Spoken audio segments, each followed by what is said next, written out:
Commanders, and welcome to episode 15 of Ranked Play with Matthremar. This one has taken me a few days to put together. We've been playing over a weekend that I've been out of town. So we have a lot of battles from the past 72 hours that we'll be showing with you. This is going to be a limited edition. It's, while it lasts, the Mind Corruptor plus the original Eyes of the Ancient One. They are about to do a major tweak to both the Eye of the Corruptor artifact and the Eyes of the Ancient One artifact, and we'll show you that in a second. But first, if you would please like, subscribe, and hit the notification bell if you would like notifications when I drop new videos. Also, please do comment below if you notice something in these battles that's noteworthy and you'd like to bring to everybody's attention. I certainly don't notice everything. Also, if you have a build that you'd like for me to try, please feel free to submit it. I'll consider it. I can't guarantee that I'll try everything, but if you have a cool build to try out, we'll certainly give it a look. This is what we're working with today. We have these patch notes for the patch coming up on Monday, which is tomorrow morning as of the recording of this video. And we have some notable things to discuss. The mind control from the Eyes of the Ancient One is changing. It's now not an instant mind control. It takes 3 seconds to activate, but it will switch from target to target. So that will also have a shorter duration because it's not, well, longer technically because the eyes would only last for so many seconds anyway. But now they'll mind control individual units and then move on to the next one, and each of those MCs will last for 6 seconds. It's my understanding that that will be buffed by the Eye of the Corruptor, because that changes the duration of how long units are mind controlled. So these two artifacts are going to be very hand in hand for how they work together.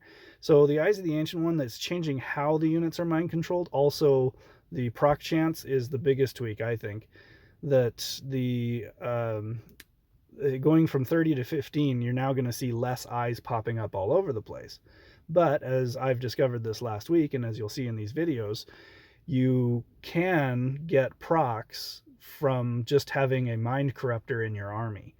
If you have Mind Corruptor or two, or even Mind Shrooms, any unit that gets mind controlled by any means and then dies has a chance of spawning the eyes. So even though you're seeing a decrease in that on the Eyes of the Ancient One, you are seeing a buff on the Eye of the Corruptor. So the buff on the Eye of the Corruptor, as you see on the bottom there, is going to be a huge buff that compensates for the nerf, well, quote-unquote nerf, that you're getting on the Eyes of the Ancient One. So it's going to be very interesting to see how that changes, but this video is kind of going to be for posterity so that you can see how it was before the tweaks. So let's go ahead and show you what we're working with. We have, this build was inspired by Ghostin. I'm going to be linking to his video below on some of his top 10, top 20, I think it was mostly top 10, that he did with a comparable build. Now, I'm using basically everything that he used, with the exception that I've moved it to the front line, and I feel that that works better for me given where I'm at in the bracket. So I've been camping in the vicinity of 130 to 180 on the ranking, and Ghostin has much more powerful units than I do. So it's very solid build, and it's worked well for me. It's actually bumped me up about 200 points because I was in the 350s a few days ago. So we're going to show you what we got. We have our Eternal Champions. They're rocking Protection 3 with Berserk. The Battle Drummer is Protection 3 with Ability 2. The Paladin, Protection 3 with Damage 3. Cannoneer, we've got Thunderstrike with Range 1. We have our Stormcaller with Double Aim 3. And our Mind Corruptor with Double Damage 3. Okay, so now that you've seen what we've got there, let's talk about the artifacts. Major boost to everything because I'm under the threshold for Toe. I have less than 11 units, which means everything's getting a 70% buff to health and attack. These are the stats that I've got for it. I got some pretty decent rolls there for the stun and the heal. Now the heal actually works very well on this because with the eyes and the Mind Corruptor, you're going to be popping up and down over that threshold. So you're going to be getting a 60% heal every time you go down across that threshold, which will happen often because of all the units that get flipped. Okay, as far as the Crown of the Lightbringer, that's the secondary buffs. Let's move that over here. Okay, so those are the secondary buffs. 30% health to all order units and an extra bonus to heal. And there's the main notes there. Also with the Eye of the Corruptor, I did get it to the first ascension. So I now have 4 eyes, and it lasts 6 seconds, plus there's a 29.5% chance of spawning an eye. Now this is where you'll notice a unit you are mind controlling dies. It doesn't matter by what source that occurs. If you have mind controlled it, it will have a 30%-ish chance to spawn an eye. So that's where the key element is, and that's kind of the main reason I wanted to show this, because this will still pertain when the patch occurs. It'll just have a different proc chance on that. So let's go ahead and bump over. I'll show you some of the highlights from the past few days. Let's see, here we go. So this is Math 1180, and we'll pause it here just to show you what he's working with. We have a Swarm Army with a Mind Corruptor and a Cannoneer in the middle, some Archers for some, and Hammer Throwers for some sustained DPS. And then we have some Risen Warriors to catch stuff in the back. That's kind of to catch your corner builds and your Arcane Archers. So get some Plague up front. We don't have any conflicting buffs, so I don't really consider the Mind Control a conflicting buff with the Freeze and the Fire and the Plague. It's actually preferred over those things, in my opinion. But it doesn't conflict. Like some builds, you'll see a bunch of Fire Knights with a bunch of Plague Bears, and they'll overwrite each other. Anyway, that's what we're going to be working with here. He's got the Unholy Trinity with Primal Warhorn, Skull of the Necrolord, and Devourer. So he's looking to pop that Devourer up, and yeah. So very solid build. Let's have a look-see at how we do. Okay, you'll see my eyes don't really hit much until the Wraiths get in range. And then you'll see that they start mind controlling the skeletons. Now that's another thing that's going to be changing. In the patch notes, it mentions that the skeletons that pop from Skull of the Necrolord and the Death Knight will no longer be mind controllable. I imagine that if you have Eye of the Corruptor, that will still allow them to be mind controlled with a level of resistance. But you just want to be wary of that all the skeletons that you see, if you don't have the Eye of the Corruptor, that common artifact, you're not going to be able to mind control those. Okay, so let's show you Fiery Crab. Let's see what he's got here. We have very stout unit levels, lots of level 12s throughout there. We have a bunch of Fire Knights at the front, Plague Bears at the back. Now, that's not terrible. Like, that's not going to conflict a whole heck of a lot because he's spread those units out. The Plague Bears in the back, way over yonder, they are not going to be overriding those Fire Knight burn buffs or debuffs because they're way in the back and it's going to take them a while to get to the front. But they're excellent to place in the back because they'll catch Assassins and Risen Warriors and keep them off of the stuff that he's got up front. You don't want to have a bunch of units coming from behind and killing your Wraiths, because the Wraiths will camp just slightly back from the other units that are usually in the front. Again, if you have Plague Bears or Fire Knights or whatever you've got up front, they'll likely be hit first before whatever's on the enemy side will reach the Wraiths. So you definitely want to have a front line in front of your Wraiths. You don't just want to put your Wraiths right up there because they'll just get torn to shreds. They have very low HP. Some Warhounds and Direwolves up there at the top. Okay, so a little bit of high damage melee. I imagine that's just to punch a hole and make it through. We also have our Unholy Trinity, the Primal Warhorn, Skull of the Necrolord, and Devourer again. So a very solid combo with those artifacts. Looks like a very solid build. Let's see how we hold up. See how our eyes do. Alright. Okay, my ECs are holding that line pretty good. Okay, the eyes in the back, you'll see that they've caught the Fire Knights and the Hammer Throwers, and they're spawning eyes like crazy. And I think that's why they've nerfed the spawn rate on those eyes, because you end up with just this sea of eyes on these swarm armies. If you have any units that can be mind controlled, they're gonna start popping more eyes as time goes on.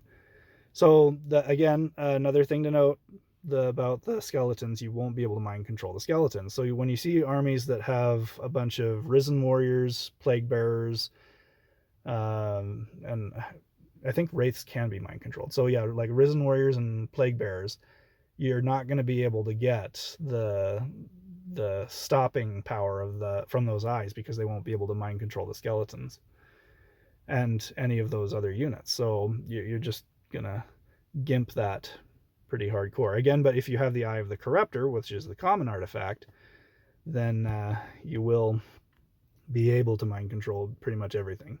Okay, let's get back here to Fanks. All right, we have, let's have a look here. Okay, Special Delivery Squad. Those wolves have high HP and fast run speed, so tagging the Draining Spirit onto them is very effective for delivering that Draining Spirit. I would not be shocked if he had something like double execute on the Draining Spirit, because once you get to level 12, you have those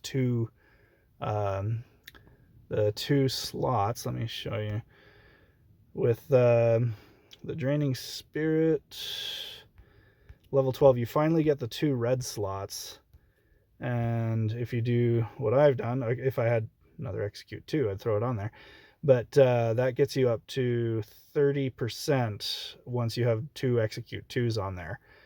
So I'm not sure, I don't recall this battle, we'll have to watch it through.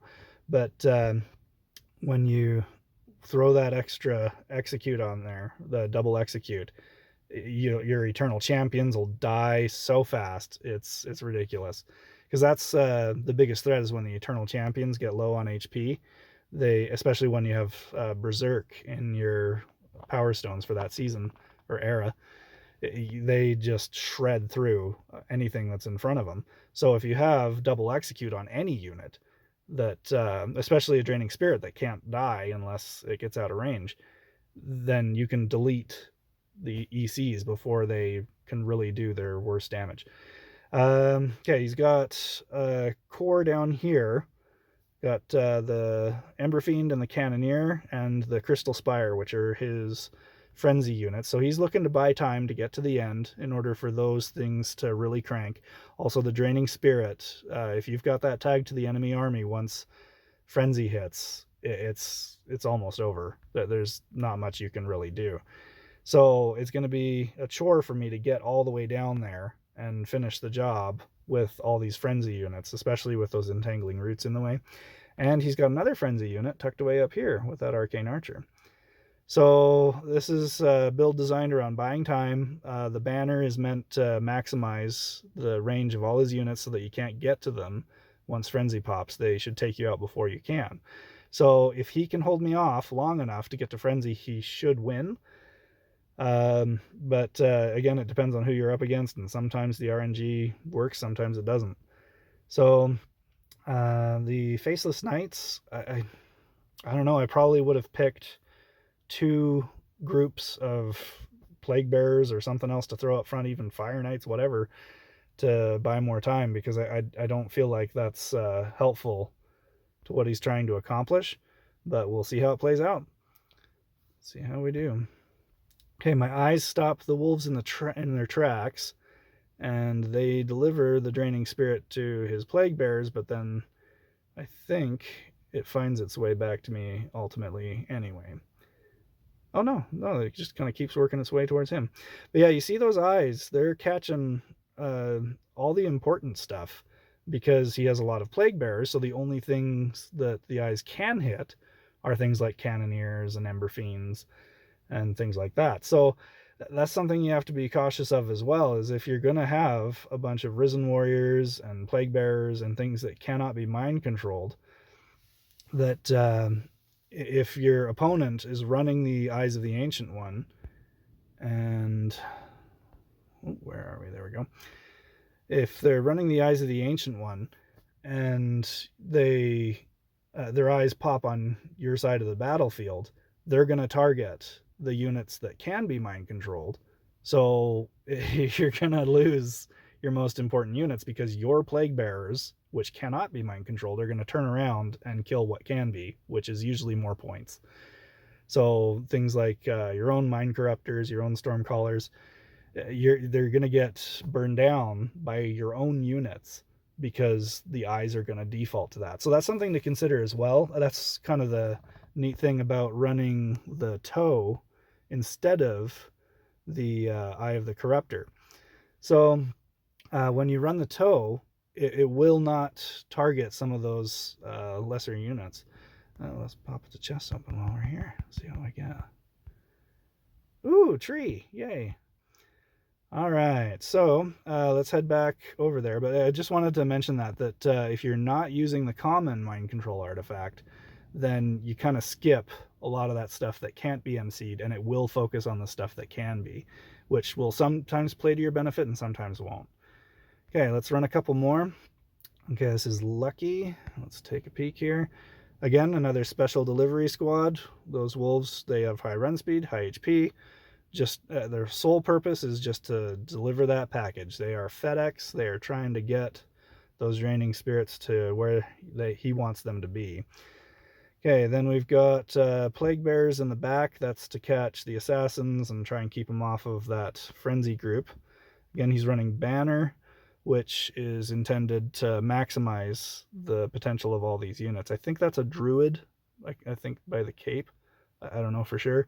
And then looks like Arcane Archer just there behind the tower. So Crystal Spire Cannoneer, Ember Fiend, I think that's a druid, and I think that's Arcane Archer. We'll find out soon enough. But that's this whole build is going to be designed around buying time for Frenzy. And the pendant there is very helpful once you do get to Frenzy because it freezes stuff on the way. And it also can help to take out monster hunters.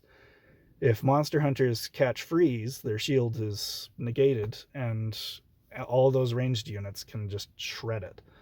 So another Arcane Archer down at the bottom with the Risen Warriors, which are, again, intended as a decoy, but also can catch Arcane Archers on the other side. So, yeah, the Risen Warriors are meant to decoy and pull me further back to the other side of the battlefield. So I'm going to be stuck in these entangling roots. Those Risen Warriors are going to come from over here up to that spot where I'm stuck, and my troops are going to turn back around, which is going to maximize the use of those entangling roots. So very clever build. I'm not optimistic about this one. Let's see how we do. Okay, my eyes catch a wolf, but it doesn't really matter. He's already accomplished his objective. He's delivered the draining spirits, and I am stuck in the middle of that. There goes my mind corruptor. So yeah, I'm going down. This isn't gonna end well for me. Yeah, the plague is taking my... Oh, okay, the crown negates the plague every so often, but they're reapplying it, and which slows me down even more. And those draining spirits are going to probably... I don't know if he's got execute on him. It doesn't look like it. Yeah. Okay, he didn't have execute on those draining spirits, which I would have put on there because, again, 30%, you'd knock somebody out really fast. So yeah, there we go. Took me down. Good job, Lucky. I mean, obviously there's a lot more people that have taken me down. A 50-50 win rate whenever you level off at whatever your cap is. But that was just a very well executed plan. It totally shredded my build. Good job, dude. Okay, let's do one more, and then we'll call it quits for this video and do another one. Okay, so Flint Fireforge. Hey, this is clanmate. All right, so Flint, we have all kinds of Plague Bearers and Risen Warriors, and then we've got an Arcane Archer in the back. I don't see anything else. Yeah, let's see. Oh, there's Draining Spirit. There we go. So I would have bumped that Draining Spirit right up to the front of the line. There's no sense having it right in the big middle of your dudes and shredding your dudes. you might as well put them in the front where I'm going to be running into you. So that's something that I would change. And this one is going to be a little challenging because my Eyes of the Ancient one don't have much to hit. None of these units are mind controllable unless I've got the common artifact for mind control. So there's only the one unit for Frenzy, which I guess can pay off from time to time, but that's all he's got. And he's kind of put it in the middle. Again, you kind of want to either put it to the top or the bottom and maybe draw the enemy to one extremity of the field so that it takes them longer to get to that Arcane Archer. I mean, hey, it's working for him right now. He's at 147, but those are a few tweaks that I would make that might get you a little further. They might not, I don't know. But yeah, so let's see how things play out. He's running the Unholy Trinity, so he's got a lot of attack power bonuses from the Primal Warhorn by having all those units. But yeah, it looks like I'm holding on all right. My eyes are catching the skeletons. This may be a completely different story after the patch because I would not be able to mind control any of those skeletons, and I might go down in that event, but it seems like I'm going to take this one anyway. Oh, he had another Arcane Archer hiding behind the bush. So yeah, he did have one Arcane Archer, but I would move the one that was in the middle up to the top, and that way, if your army runs towards one, then they'd have to run all the way across the battlefield to the other. Okay, let's go ahead and call it there. If you liked what you saw, please do like the video. Also subscribe, that helps me tremendously. We'll have some more content coming for you pretty soon. I've got a lot more videos from the past few days. I'll get to those here in a bit, and we'll do another round of this Eye of the Corruptor last hurrah. So thank you for watching. We'll get this posted, and we will have some more content for you soon. Thanks, guys.